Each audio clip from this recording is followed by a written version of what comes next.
Good evening, and we are live with the latest this month's edition of the Love Shack Chats with myself, Mitra Nissanka, Goddess Andrea, and this month we are going to be talking about anxiety, depression, the connections between the two, and how do we overcome it,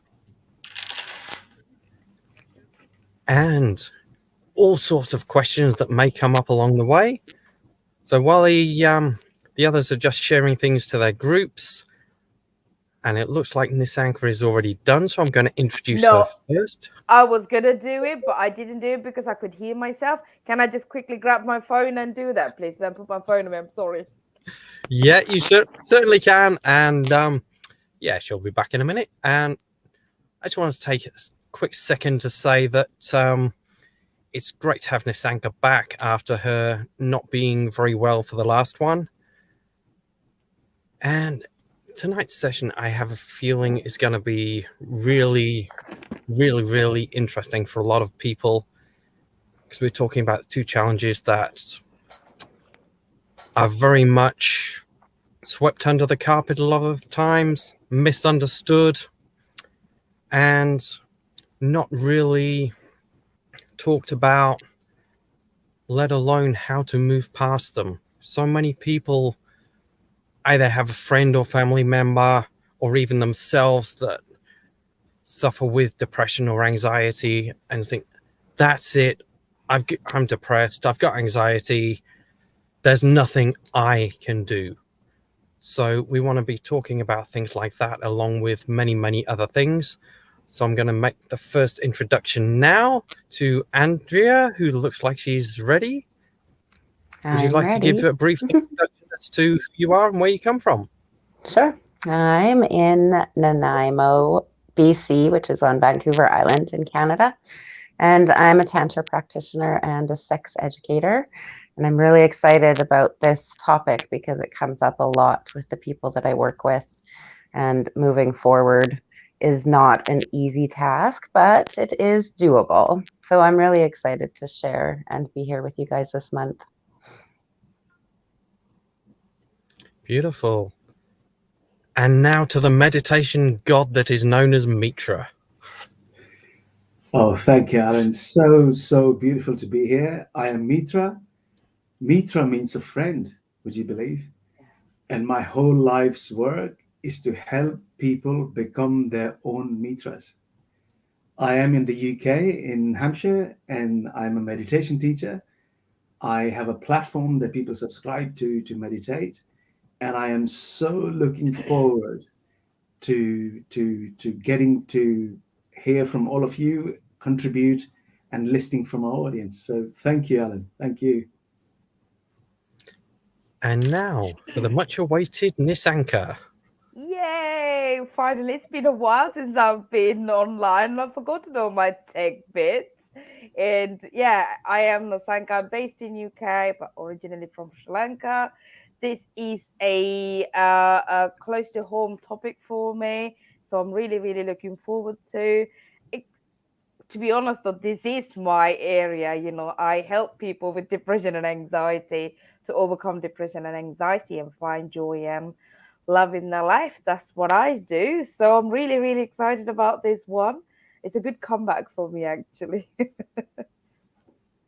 Beautiful. We're looking forward to all these words of wisdom that are going to be coming your way from your way. So I have a question that I'm going to throw out there to start with. I know my answer, but a question for you guys is, have either of you personally experienced depression or anxiety? I know I have. 2, 3 out of 4. That's a pretty Absolutely. good number. Interestingly, the meditator is the one that's not got his hand up.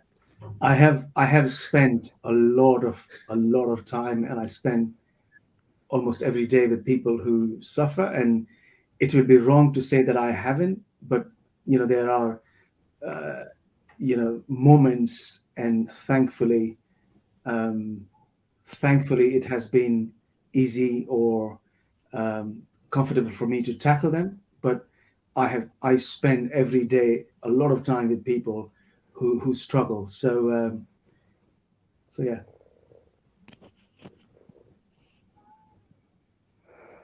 It's definitely something that I have encountered my whole entire life up until about the last 6 or 7 Beautiful. years. So all four of us are speaking on this topic from experience.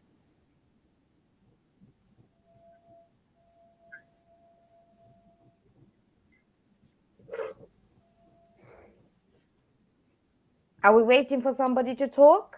Excellent. So we're all speaking from a Yeah. place of experience in having been there, but also overcoming it and helping other people overcome it as well, which I think is a key distinction. It's not all theory. It's experience. Yeah. Can you not hear me talking? I wasn't early. I think looks like there's a bit of a delay, Alan. Can anyone You're fine now. You're fine now, Alan. You're okay. Me? We should be okay now, but earlier there was a bit of a delay, I think. Can you guys hear me? Can you hear me?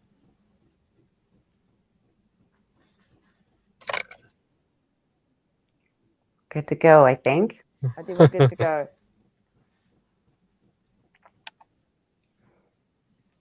Okay, the joys of mobile data.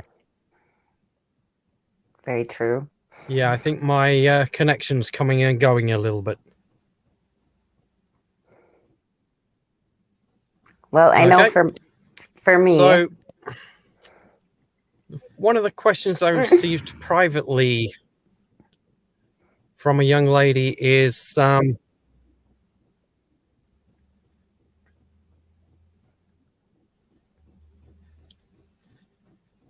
I can't hear anyone.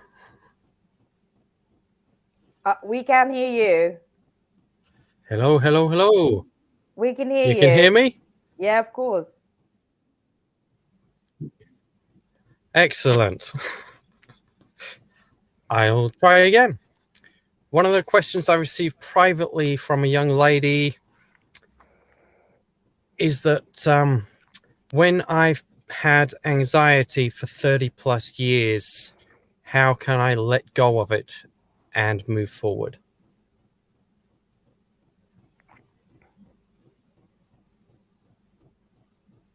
Nissanka, do you want to take this one? Yeah, Okay. that's I was like, somebody asked me this question. Okay, how can I let it go? So there's few things you can go. You can definitely let go, because when I was diagnosed with depression and anxiety, I was 37, and that was when the diagnosis came in. And going back to my life and looking back at it, I must have had it since a very young age. So I've probably had it close to 4 decades myself, and I let go. So yes, we can. It is a process. It's a good news is we can. Other good news is it is a process. The other good news is it is very unique and individual journey for you. And the other good news is you can let go when you get to the root cause of it. Okay? And how we can do it is to find an approach that works for you. So there are cognitive approaches and there are approaches that works with the body and the mind. My personal experience is when we have been through trauma, either big or small. So just to define, I might need a little bit more time, guys, just so that the answer is very clear. So the trauma, we are less informed about the trauma in the society. Trauma is so common amongst us. We have major trauma that most of us don't experience, and we have small little trauma that most of us experience on a daily basis, like falling on the playground, not being picked up, like being told off by a parent, which we all had. I mean, especially now, our generation, we just had more than telling off, right? We had smacks and rulers on our knuckles, That's how we grew up. So, and traumas, you don't necessarily have to have experienced it. Even if you witnessed it, you've heard about it often enough, that becomes a trauma. And trauma creates a chemical reaction, a behavioral pattern, and also a belief. And come all of these three things together, we live in a flood of chemicals that's not helpful to us, a flood of thoughts that's not helpful to us, then recreate these patterns of behaviors and the chemical reactions. So, imagine something being drowned in water for years, and we just get it out. We discover it. We discover the root, and then there's rust, and there's moss. There's all the seaweed and everything. You just need to pick them up one by one, right? Now, don't wait until it's done to live a happy life. This is a process that we have to go simultaneously. We bring joy and happiness into our lives, joy and love into our lives, and then the release or the recovery or the healing becomes quicker and more profound and more sustainable. So you can't wait until you get to the final crossing line to be happy, because that means you haven't healed or you're not healing.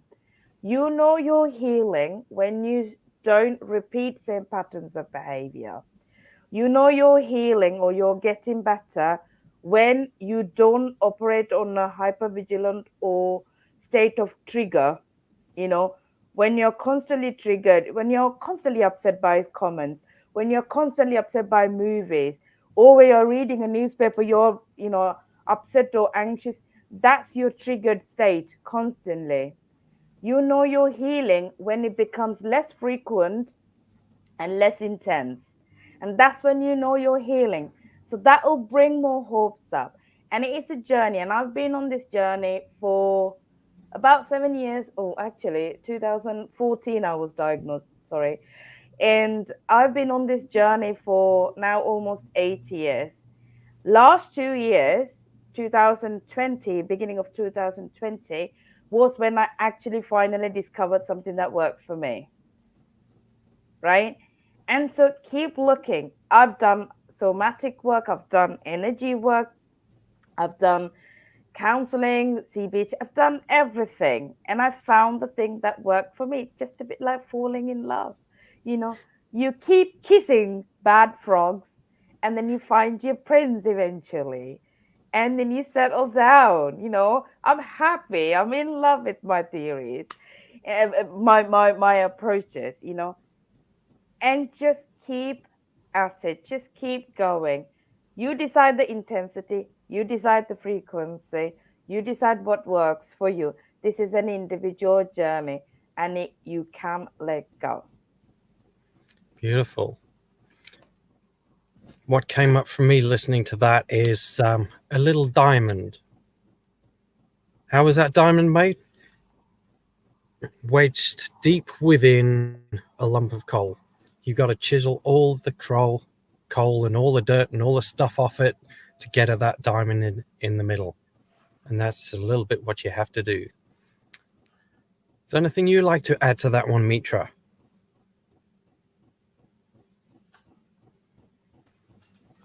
I think to the question, the answer is yes. Life can begin today. Everything can be said goodbye to. So to the question, absolutely yes. And I would love your friend to explore, be positive, and absolutely 100% yes. It's I mean, if you look at the symptoms, cause, and the solution, it's a very it's a very systematic life event, and it can happen to anybody. Some people how do we say it, submerge it or keep it hiding because we are busy doing everything else. But if you look at let's look at it from this point of view of the symptoms, cause, and the remedy or the solution. I mean, you'll be surprised to know that about 800 million people at any given time are depressed or are anxious. That's about over 5% of the whole population. However, they have the stages. One is the mild, one is the moderate, one is the either severe or clinical, that we call it. Yeah. And if somebody has been there either for a year or so, a month or so, or 100 years or so, or 30 years or so, the solution is there. And this is where three of my friends come in to shake you up, to wake you up. That solution is there. So to question, I'll come back to the topic later, but to answer your question, to your friend, that come and smile with us. Solution is there, and we'll take you out of it. That's a promise. Beautiful. Andrea, would you like to add anything? Absolutely. I've lived a life of being depressed and anxiety ridden from the age of 3. So I began my journey when I was about 30. And so it's been about 16 years. And what I found was theta healing. And one of my roots was I had no faith in anything, not myself, not like a higher being or power, a deity, anything. I had nothing. So I found theta healing, and we found me a little bit of faith in something. And that was the beginning of my healing journey. And I still find that like my anxiety creeps up on me sometimes. It's not something like at one point, I think I was like dealing with the addiction of anxiety. Like it was actually an addiction. It was like, how do you live without it? And what does life look like without it? And so I just chose addiction, or I chose that anxiety addiction because it felt so weird to not be all uptight and, vibrating every day. So that calming down was really a huge step. And it's definitely possible to get through it and change, and just really don't judge yourself so harshly. That was my big thing. I was really, really hard on myself. I was never good enough for anything. Like, man, even my stick men are crooked when I'm drawing, but now I like my crooked stick men. It's finding that acceptance and allowing things to be, and be exactly where you are in that moment. And when I have my anxiety now, I just let myself have it, because it's just going to be for a moment. It's not going to be my whole day. It's not going to be, I'll sit and do some meditation or some breathing. I'll find some way to just allow myself to feel that and see what comes up. But I think we judge ourselves so much, and that's our anxiety, I find, is a lot to do with our own harsh thoughts. Like Nissanka said, the thoughts in our head. How do you pull out those bad thoughts? How do you speak better to yourself? How do you change the mind?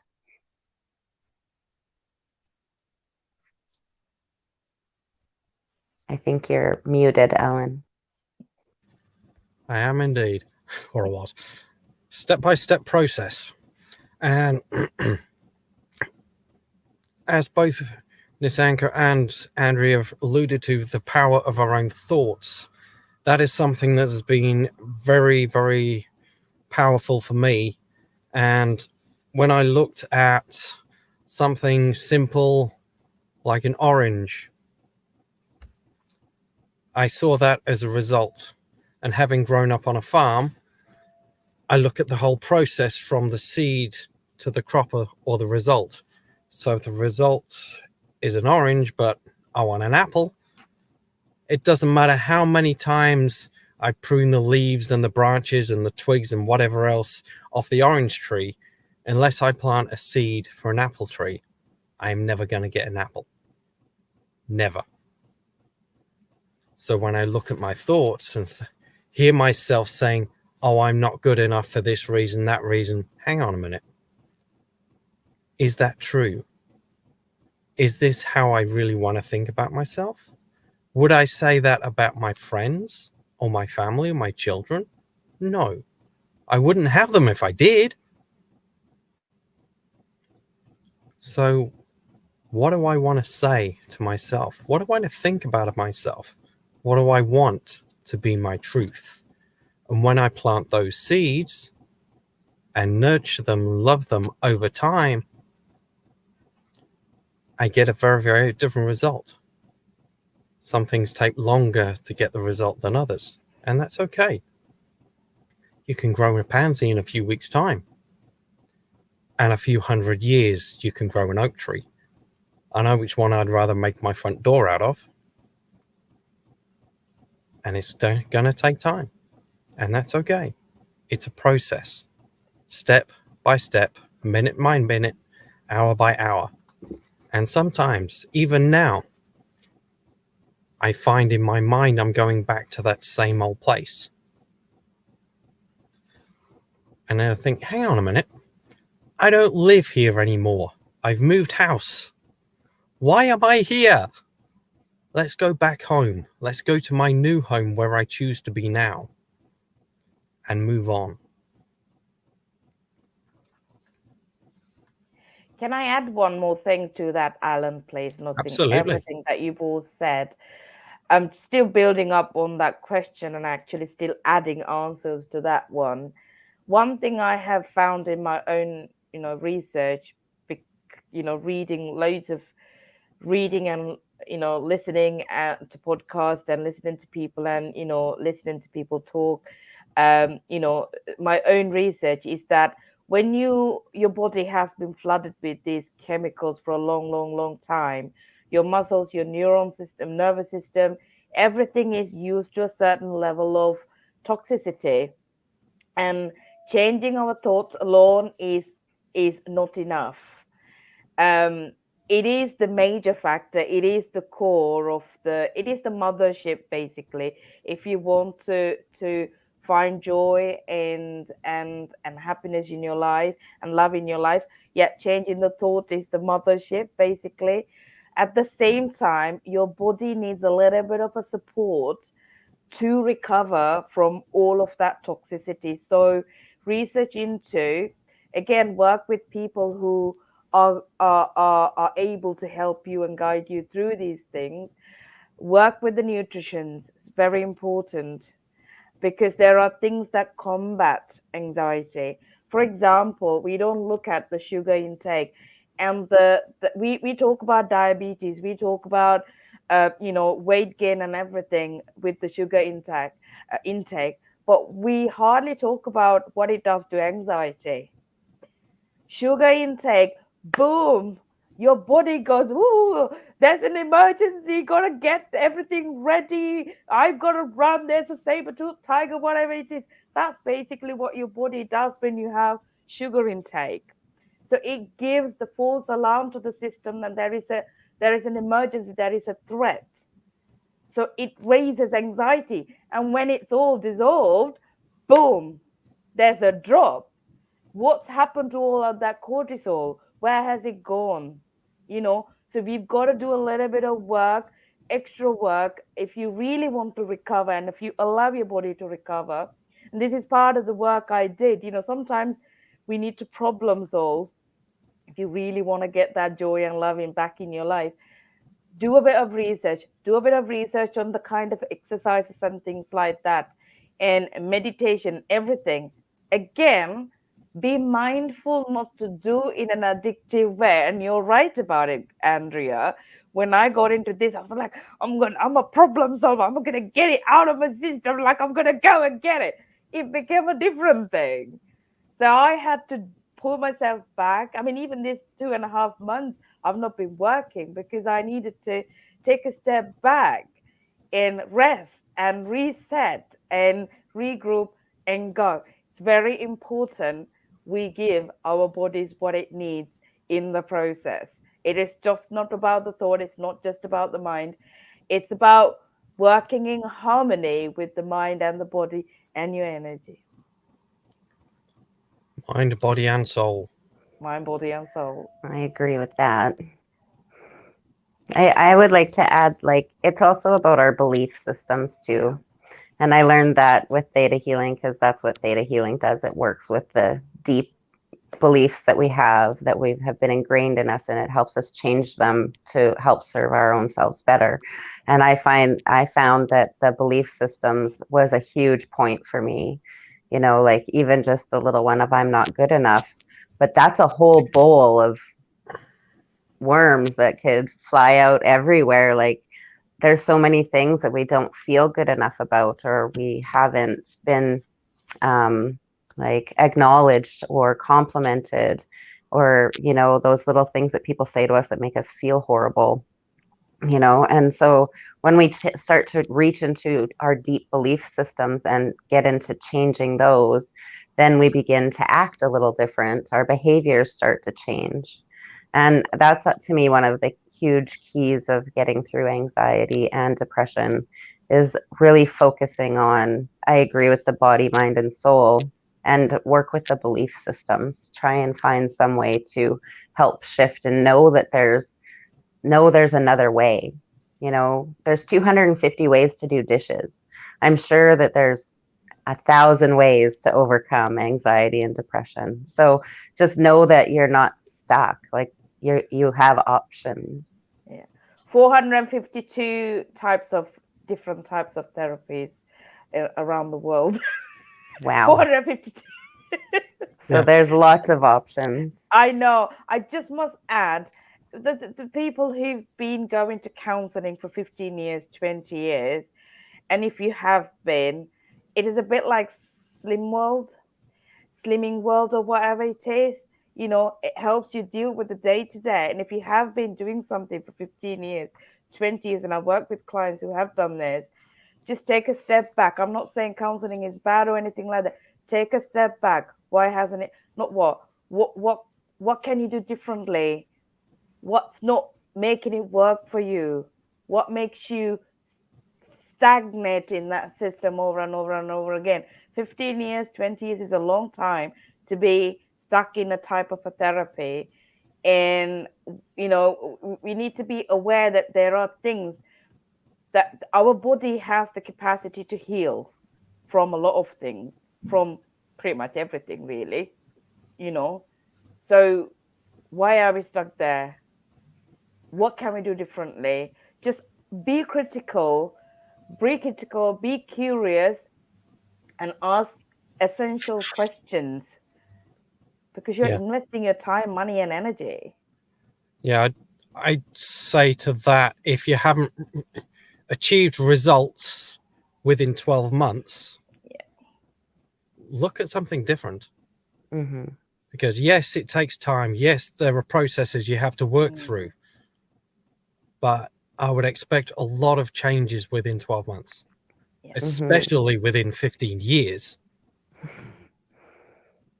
Yeah. If you sat in your I car, ran that road for about 4 years, Yeah. the counseling and group therapies. And I just was like, you know, I go in and I just repetitively talk about the same thing. And there was always the question of, well, how does that make you feel?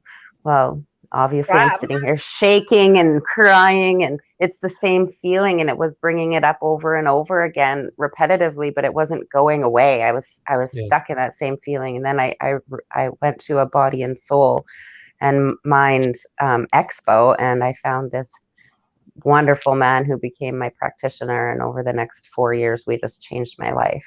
So it was really radical. But like, it's so crazy, the counseling, it's a good place to start, you know, to be able to become aware of who you are, or who you've turned into, or what's happened to you.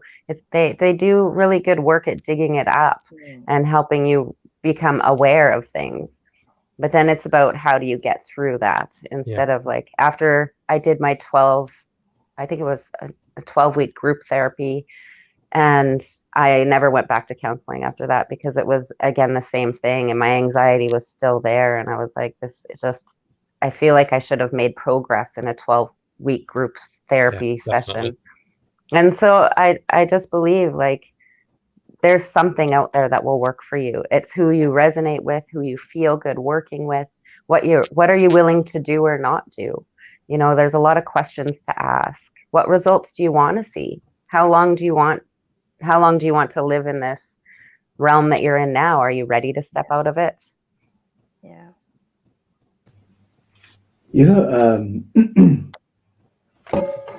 when I was obviously I speak to quite a few doctors and the people who are going through the journey, and you will see anybody who's listening at the moment and might not be categorized as clinically depressed or moderate or mild, but depression comes in our lives in little pockets, and as it accumulates, if we don't address it, and let alone don't address it, don't do anything proactively, and that's where it can the line can get blurred. So some of the symptoms could be, we get a bit addicted to something, very simple sign, or we start to withdraw ourselves from everything else that's happening. We start probably even blaming ourselves for the problems that is happening in the world, and cutting ourselves, and start going back to the memories which were really, really sad in our lives, and trying to blame ourselves for everything that is happening wrong in our lives. And some of the clinical symptoms are low libido, or stomach problem, or sleeplessness, or um, there are about 113. I was sitting in a clinic and I saw how you can diagnose yourself and see that there might be a sign to check it. Now, these are probably the systems, and the cause could be anything, bereavement, somebody we've lost, the job is not good, the boss is bad, the relationship is not going really well, the health is not really good. And the cause could be anything, and it can happen so dramatically that you will not even know that it's a mild, moderate. But the biggest problem, I mean, this is it's called a mental health disorder, not for a reason. But if somebody goes into the clinical section, then they will not even know that they have a clinical depression disorder. Somebody else will. And then the doctors use, at the moment, you have CBT, cognitive behavioral therapy, counseling, talk therapy, meditation, mindfulness, dance, exercise. And then when it goes from moderate to clinical, then there are tablets or medicine. Most of the medicines use only two components, and most of the tablets use in one is called, I think, selective serotonin, or SSRIs, or TCAs. And you will be surprised to know that now the medical council is being given directives that once a patient is on tablets, somehow to bring them to cut those slowly and slowly, because the effects, long-term effects, are phenomenal. I mean, I don't have to tell you, you just Google it. But obviously in clinical, you have to take the support of medical science, where there are SSRIs or TCAs are being given, plus the other external support that is possible. But just having that thought that, it is possible is phenomenal. Excellent. So we have a comment which... Glasses on. Yeah, we've got a comment which I'm going to read out to you guys. And it says, with counseling, I would find myself feeling bad that it wasn't working for me. So I would say what they needed me to in order to be discharged. Try another type of counseling and finding myself in the same cycle. Thank you. Thank you for your advice, all. It's really helpful.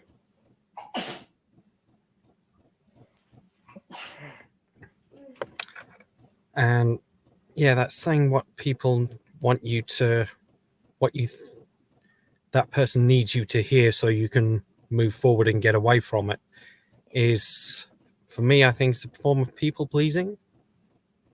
which is a trauma response to some kind of trauma in childhood, whether it's a big trauma or a little trauma. And as Nissanka said, it might just be a case of you fell over and didn't get picked up. Who knows?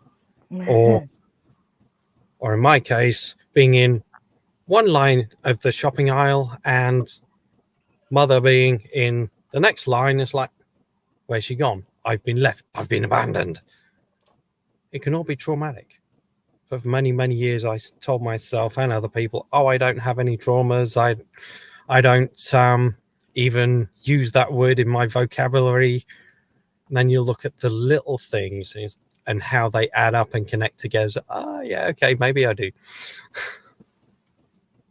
It's so interesting to notice and observe how openly people talk about STIs and how openly the media and everybody talks about, you know, things that can sell to people. But if we all become a trauma informed society, the education will change, the medical chain will change, the policing and all the social The school services, systems. how everybody operates will change. And I was in education for 20 years. I've learned a great deal about behavior management, classroom management, teaching, etc., X, Y, Z, right? Name it. I've done masters, I've done postgrad, you name it. When I became aware of trauma, I was like, man, I wish I had this knowledge before. You know, it's one of those things. As there's a big gap in my knowledge in terms of imparting knowledge and teaching and being with children, that the trauma or information about trauma that filled, that really did help me, obviously, when I became a parent and working with, you know, my own child, you know, being a parent, you know. Trauma is such a word that makes people run for the hills. Trauma is as simple as, you know, giving the necessary acknowledgement to trauma, but trauma is everywhere around us, right? There isn't a single person on this planet who hasn't experienced trauma, if you know the definitions and how trauma is defined, because we hear, you turn on news, there's trauma everywhere. Yeah, from start to end, there's trauma everywhere because you hear it. The subconsciously there's beliefs being created as you hear it, as you expose yourself to the news. You don't have to have experienced. We obviously have major trauma like sexual abuse, you know, rape and domestic violence. That's a major trauma. You know, being tortured. These are major trauma. You know, being caught up in fires. That obviously needs support. But if you look at them, it's the same process that the body and the mind goes through. Same process, same thing happens. So we're surrounded by trauma. You know, it's a bit like, you know, oxygen is everywhere. And it's helpful because once you've overcome them, what you see is growth, personal growth, immense potential, things that you know, places you can go. Somebody's bedtime is approaching. Oh, I think having the right company or the yeah. right atmosphere around or the group of friends around. So, you know, for a long time, people don't even realize that they're suffering from depression or anxiety. It all feels like, and especially for men, you know, because we hold things so deep inside, we don't even want to share anything. We're conditioned not to. Yeah, and having the group of friends around you who you can say, you know what, life is not okay at the moment. Yeah. And somebody holds your hand, gives you a hug, and say, you know what, buddy, I'm going to help you out. Tell me what you need. But the world has become so much. I mean, not to blame it, but this is how the conditioning is happening. Where I will only come to you if I'm looking for appreciation or I want to impress you. The flow has somehow stopped. The flow of life or the flow of river has stopped. The water is becoming stagnant and is stinking. We need to be let people fly Forget about flow. Let people fly and say, you know what? Without any desire, I will stand by you. But sometimes these things are not enough. You need a proper processed counseling, guidance, help from professionals, and that's why my friends are here. And I felt so amazed when we picked up depression and anxiety, because this is twice as pandemic as anything else. Yeah. It's killing. If you go, you'll be surprised. I mean, I don't know if I have to be sad or happy that I was an engineer and I worked on stats. You'll be surprised that 15 to 29-year-old people are committing suicide because of depression and anxiety. Can you beat that? Somebody in our family could be sitting down and be so depressed, but would be smiling at my face as if nothing is happening. So the extreme is, giving up life. But you'll be amazed that there are people who are alive but have no life. I don't know if that makes sense. So Yes. the soul is dead. The darkness is so thick that I don't know where to go. And that's why I would love anybody who listens to my stupid voice, that shake yourself and come up, and the force of four are here. The force. Your voice is not stupid, Mitra. It's very, Yeah, I was very gonna powerful. say. It's very soothing too. That's why you're a meditation specialist. And I really enjoy meditation for anything in life. Like, honestly, whether it be depression or anxiety, it's slowing down. I think a lot of us have a really hard time slowing down, being able to be present. And that's something with Tantra that has really been coming to my world over the last 5 years of being a practitioner. It's about being in that moment, being who you are. And, if you're having a depression or an anxiety or a moment, it really doesn't have to last forever. You really can just feel into that, be present in that, and then choose your next moment. It is about choice. But when we don't know how to have that choice, it makes it quite challenging. But it is possible to choose our emotions, to choose our feelings, to choose love. Love to me is a choice. So I can choose anxiety, or I can choose the calmness of love. Absolutely. So as we come a little bit closer towards the end of this call, there's a couple of things I like to talk about. And in some ways, they're very, very closely intertwined. One of which is the power of our breath. And I know I'm kind of dancing in Mitra's shoes a little bit here. But seriously, when we breathe deeply, it connects our mind and our body. But also, if you think about it, when something scares you, what do you do? What's your breath do? It automatically inhale and pause. So if you were to flip that around and pause after the exhale, it will have the reverse effect on your body. And the only time we would slow our breathing down is when we feel safe. So if we're feeling stressed or anxious or not good at whatever it is, look at our breathing. It's very shallow. It's all in the chest and very, very quick. So if we to change that around, slow the breathing down, breathe deep down into the diaphragm. Because if you think about it, your lungs have got a rib cage back, front, and sides. The only way you can get more air in is to go down. And breathe deeply and slowly and hold that breath for a couple of seconds after the exhale. And you will automatically, even if you don't want to, calm down.